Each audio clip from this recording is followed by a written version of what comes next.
Long before Mother Teresa's helicopter touched down at about 11:20 this morning, the crowds were gathering here at Knock. Among all of you who have made this pilgrimage to Knock this afternoon, we are privileged to have with us as a special guest at this Mass a pilgrim who has come from afar, a woman whose worldwide symbol for goodness and holiness. Not many claims made by the Irish clergy are widely or uncritically accepted, even in Ireland. But the saintliness of an Albanian nun named Agnes Boiaciu is a proposition that's accepted by many who are not even believers. Mother Teresa herself receives extravagant adulation as no more than her due. Of all the women in recent history, no one has captured the public imagination like Teresa of Calcutta. I'm not being facetious, and I'm certainly making no comparison when I say that no woman has made such an impact here since Our Lady herself appeared in 1879.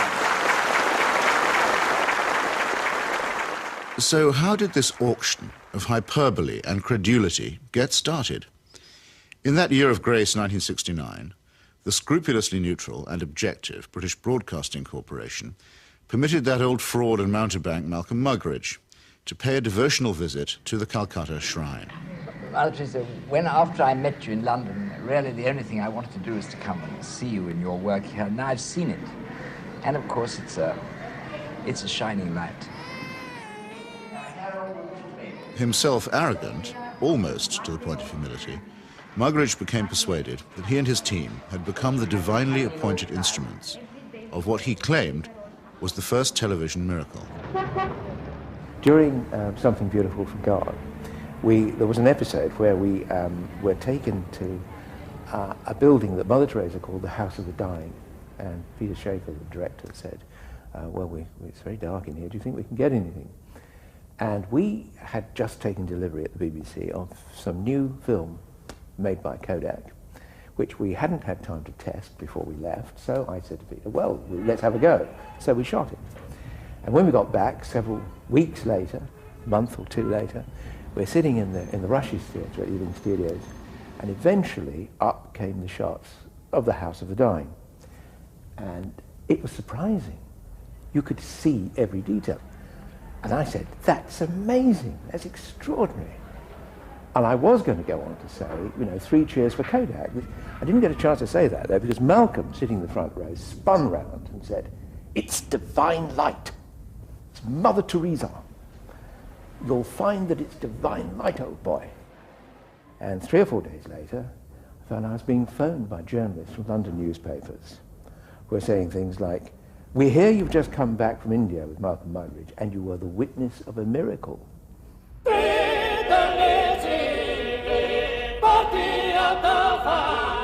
And a star was born. This profane marriage between tawdry media hype and medieval superstition gave birth to an icon which few have since had the poor taste to question.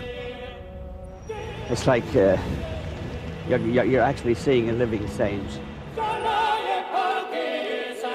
Give a man a reputation as an early riser, said Mark Twain, and that man can sleep till noon. How does the reputation of Holy Mother Teresa look if, just for a moment, we switch off Malcolm Muggeridge's kindly light?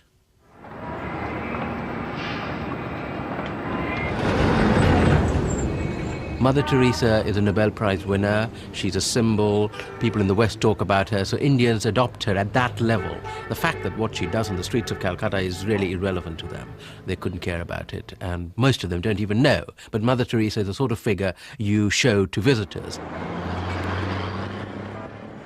Mother Teresa's flagship institution is her home for the dying, a hospice which purportedly sweetens the last moments of otherwise destitute lives.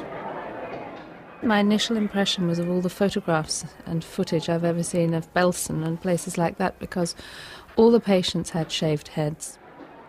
There are no chairs anywhere, there are just these stretcher beds, and they're like First World War stretcher beds. There's no garden, no yard even, no nothing. And I thought, what is this? This is 2 rooms with 50 to 60 men in one, 50 to 60 women in another. They're dying. They're not being given a great deal of medical care. They're not being given painkillers really beyond aspirin and maybe, if you're lucky, some Brufen or something for the sort of pain that goes with terminal cancer and the things that they were dying of. And I thought, what's the point? Right from the very beginning, I wanted to serve the poor purely for the love of God and to give them what the rich people get with money. I wanted to give to the poor for the love of God. They didn't have enough drips. The needles they used and reused over and over and over, and you would see some of the nuns rinsing needles under the cold water tap. And I asked one of them why she was doing it. And she said, well, to clean it. And I said, yes, but why are you not sterilising it? Why are you not boiling water and sterilising your needles? She says, there's no point. There's no time. Mother Teresa's cult of death and suffering depends for its effect on the most vulnerable and helpless, abandoned babies, say, or the terminally ill, who supply the occasions for charity and the raw material for demonstrations of compassion.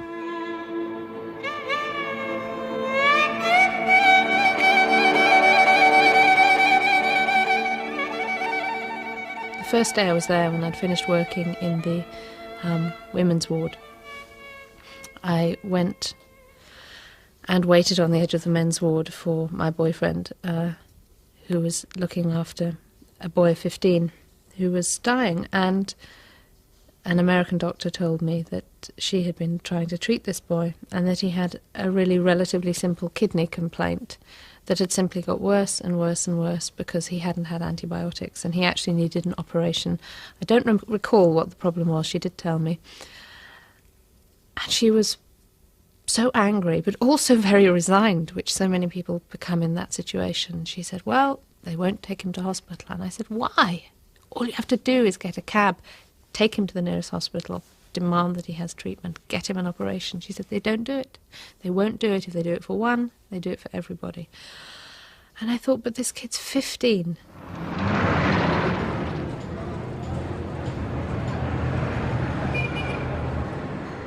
I ventured on my own pilgrimage to the missionaries of charity in Calcutta in early 1980.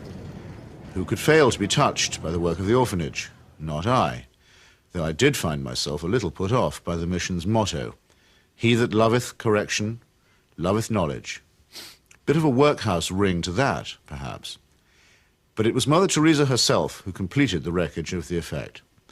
As we stood by the tiny cots, she turned and said, this is how we fight abortion and contraception in Calcutta. Now, it might be argued that a campaign against family planning is low on the list of Calcutta's many pressing needs. But as a leading member of the Pope's fundamentalist tendency on matters of sex and procreation, Mother Teresa has made this single issue into her global crusade. The greatest destroyer of peace today is the cry of the innocent, unborn child. If a mother can murder her own child in her own womb, what is left for you and for me to kill each other? Tenderness about the unborn is an emotion that I share myself. But tenderness about the unborn also becomes an overtly political matter when it's preached by a presumable virgin who also campaigns against birth control. Let us promise Our Lady, who loves Ireland so much, that we will never allow in this country a single abortion.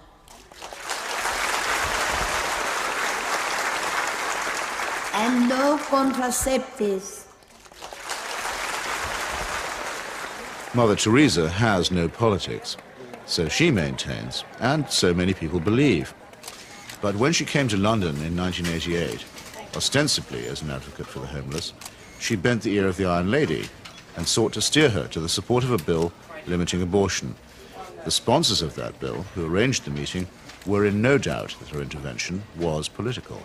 She's not a party political figure, but she's a political figure in the sense that, A, she is part of what may be called the Catholic agenda, the broader Christian right agenda, and the Catholic Church has been following what has generally been considered a hard-line approach under the present Pope. Now, she's part of that agenda, and that is fairly political agenda. I mean, you know, no abortion, opposition to birth control, ideas like that are fairly, you could say they would be contested in the political arena. And the second factor is that she is also part, if you like, of the Western agenda, where the West is still part of the third world. The rich world has a poor conscience. It wants, in fact it needs, to think that someone, somewhere, is doing something about the third world. And the Mother Teresa myth ministers to this desire.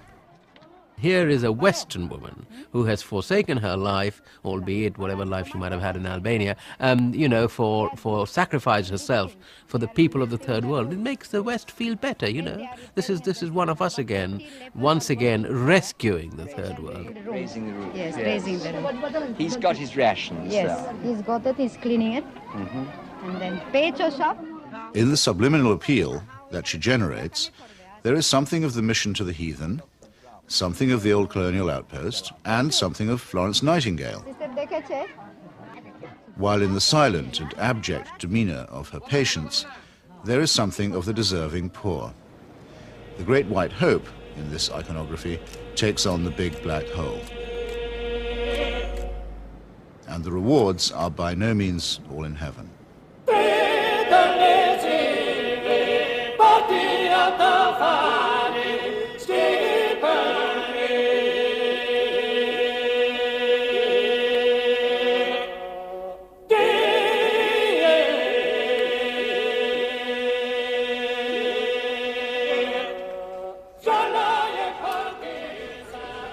For someone whose kingdom is not of this earth, Mother Teresa has an easy way with thrones, dominions, and powers. Why do the rulers of this sinful and selfish world find her so awfully congenial? Is it because she returns the compliment? She may or may not comfort the afflicted, but she has certainly never been known to afflict the comfortable. Some people see her here, posing with Ron and Nancy. In the truest sense, citizens of the world. Mother Teresa is. The very hand that bestowed the Medal of Freedom on Mother Teresa armed and paid the death squads of Central America. Accepting the award, with her customary modesty, on behalf of all the world's poor, she croaked, "I never realized that you loved the people so tenderly." I must say, I hadn't noticed that either. Reagan's proxies murdered, among many others, 4 American nuns and the Catholic Archbishop of San Salvador at the very moment that he was celebrating Mass. But, visiting the slaughterhouse states of the region during that period, Mother Teresa found nothing untoward. Everything was peaceful in the parts of the country we visited, she claimed, after touring the killing fields of Guatemala, adding for good measure, "I do not get involved in that sort of politics."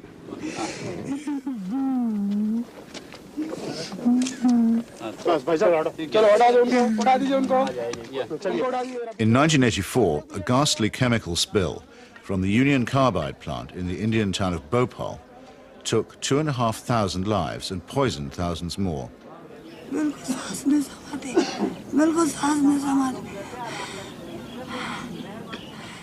This was an act not of God, but of a negligent multinational corporation.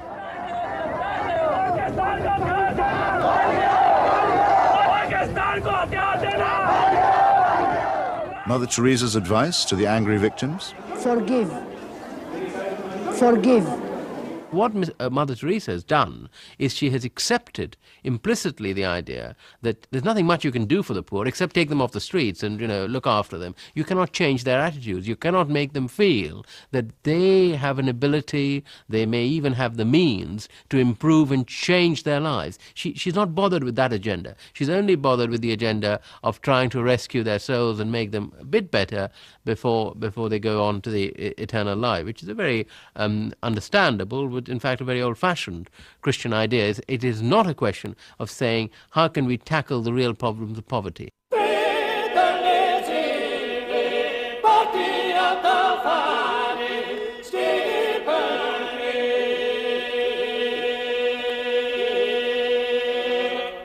Like most people who claim to be apolitical, Mother Teresa is in practice and in theory an ally of the status quo, and when the status quo is threatened, a trusted ally of the conservative forces. This places her in bold contrast to those, even among the religious, who have rejected the fatalistic and submissive conclusions about poverty that are promulgated by Catholic traditionalists like her.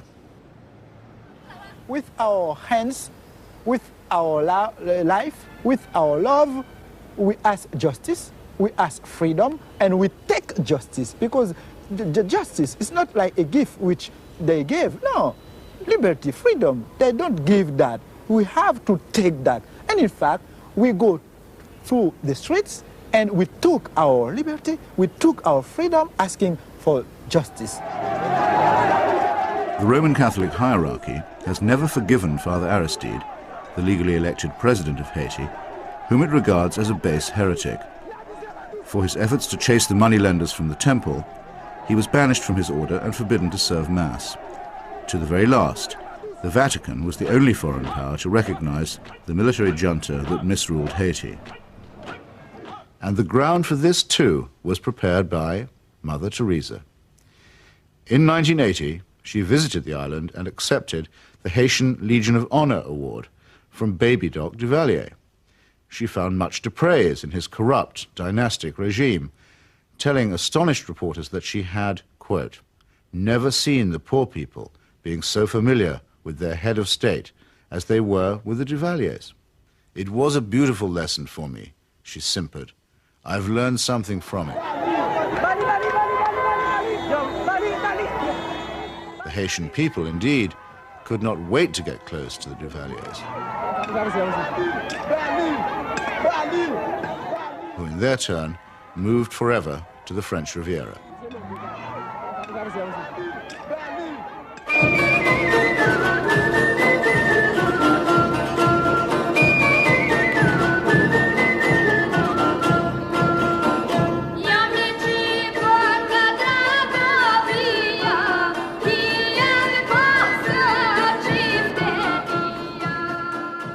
Mother Teresa admires the strength of the powerful almost as highly as she recommends the resignation of the poor. When she visited her motherland of Albania, she appeared to take seriously St. Paul's notorious assertion that the powers that be are ordained of God. The Albanian authorities had proclaimed the world's first officially atheist state. They had persecuted all forms of worship except that of their leader, Enver Hoxha. No whit abashed, Mother Teresa laid a bouquet on Hoxha's tomb. Not content with honoring a Stalinist murderer and despot, she also bestowed a wreath on the monument of Greater Albania, a cause that was once smiled upon by Pope Pius IX and his friend, Benito Mussolini.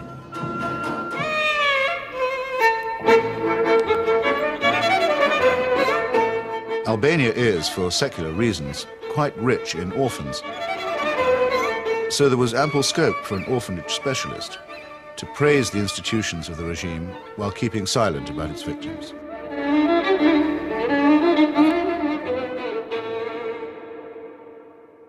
If it sometimes seems that the Saint of Calcutta is never actually in Calcutta at all, this may be because she operates more as the roving ambassador of a highly politicized papacy.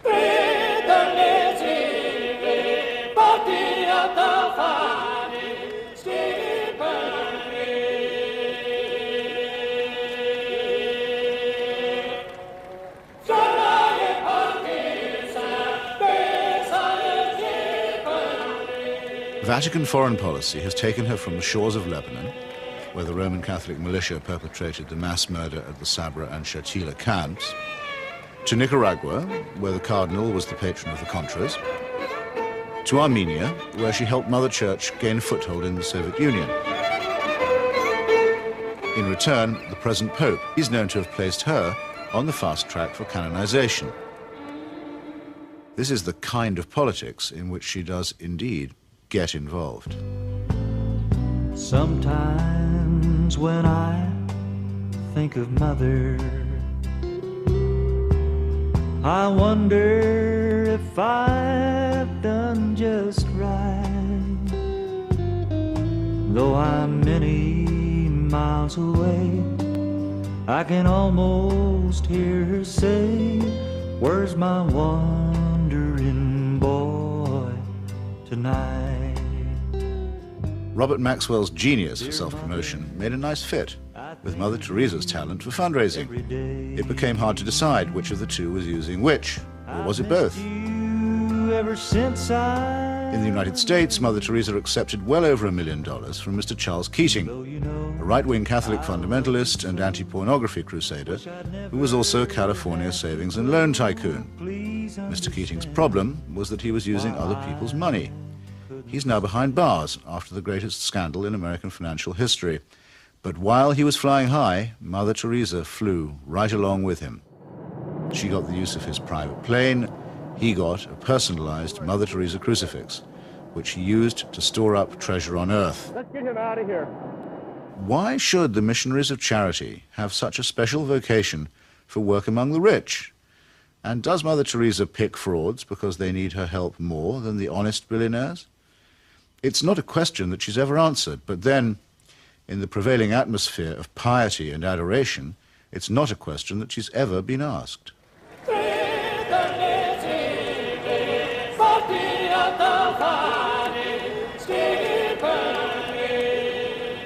The Teresa cult is now a missionary multinational, with annual turnover in the tens of millions. If concentrated in Calcutta, that could certainly support a large hospital, and perhaps even make a noticeable difference. But Mother Teresa has chosen instead to spread her franchise very thinly. To her, the convent and the catechism matter more than the clinic. Now we are in 105 countries and we have 500 convents all around the world, without counting India. Beautiful.